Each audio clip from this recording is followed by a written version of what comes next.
আসসালামু আলাইকুম প্রিয় দর্শক, জানিয়ে দেব আজকের বিশেষ খবর। আপনাদের সাথে আছি আমি তানজিদ হুসাইন। ইরানের পারমাণবিক কর্মসূচি নিয়ে তেহরান ও ওয়াশিংটনের কয়েক দশক ধরে চলা বিরোধের সমাধান এবং নতুন করে সামরিক সংঘাত এড়াতে চলতি মাসের শুরুতে ইরান ও যুক্তরাষ্ট্রের মধ্যে আবারও আলোচনা শুরু হয়েছে। বিশেষজ্ঞদের ধারণা, ইরানের খনিজ সম্পদের দিকেই ট্রাম্পের আসল নজর। যুক্তরাষ্ট্রের সঙ্গে এমন একটি পারমাণবিক চুক্তি করতে চায় ইরান, যা দুই পক্ষের জন্যই অর্থনৈতিক সুফল বয়ে আনবে। গতকাল রোববার একজন ইরানি কূটনীতিক এ কথা বলেছেন। এদিকে ওই আলোচনার মধ্যে যুক্তরাষ্ট্র মধ্যপ্রাচ্যে দ্বিতীয় বিমানবাহী রণতরী পাঠিয়েছে। যুক্তরাষ্ট্রের কর্মকর্তারা রয়টার্সকে বলেছেন, আবারও সফল আলোচনা না হলে সম্ভাব্য দীর্ঘমেয়াদী সামরিক অভিযান চালানোর প্রস্তুতি নিচ্ছে মার্কিন বাহিনী।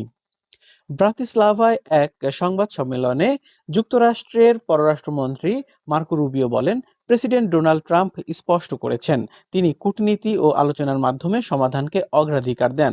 তবে একই সঙ্গে তিনি এটাও পরিষ্কার করেছেন যে এমন সমাধান নাও হতে পারে। রুবিও আরও বলেন, ইরানের সঙ্গে কেউ সফল কোনো চুক্তি কখনো করতে পারেনি, কিন্তু আমরা চেষ্টা করে যাচ্ছি। যুক্তরাষ্ট্র যদি হামলা চালায় তবে মধ্যপ্রাচ্যে থাকা মার্কিন ঘাঁটিগুলোতে হামলা করার হুমকি দিয়ে রেখেছে ইরান। তবে রোববার দেশটি তুলনামূলক নরম সুরে কথা বলেছে। ইরানের আধা সরকারি বার্তা সংস্থা ফোর্স দেশটির পররাষ্ট্র মন্ত্রণালয়ের অর্থনৈতিক কূটনীতি বিভাগের উপপরিচালক হামিদ ঘানবারির বরাত দিয়ে বলেছেন, চুক্তি টেকসই করতে হলে এমন খাত রাখতে হবে যেখানে যুক্তরাষ্ট্র লাভবান হবে এবং দ্রুত ও বেশি অর্থনৈতিক সুফল পাওয়া যাবে। ঘানবারি আরও বলেন, তেল ও গ্যাস ক্ষেত্র, খনিতে বিনিয়োগ এবং এমনকি উড়োজাহাজ ক্রয় সংক্রান্ত সাধারণ স্বার্থ আলোচনায় অন্তর্ভুক্ত রয়েছে। ২০১৫ সালে বিশ্বশক্তির সঙ্গে ইরানের পারমাণবিক চুক্তি যুক্তরাষ্ট্রের অর্থনৈতিক স্বার্থ সংরক্ষিত থাকতে পারেনি বলে মনে করেন ঘানবাড়ি। এই চুক্তিতে ইরানের পারমাণবিক কর্মসূচি সীমিত করার বিনিময়ে দেশটির ওপর কার্যকর নিষেধাজ্ঞা শিথিল করার কথা বলা আছে।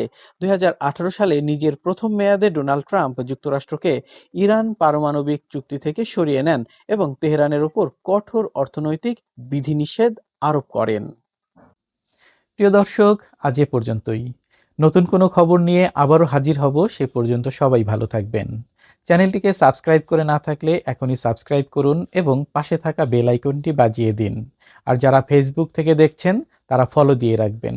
এতে সবার আগে আপডেট নিউজ পেয়ে যাবেন আপনার নোটিফিকেশনে। আসসালামু আলাইকুম।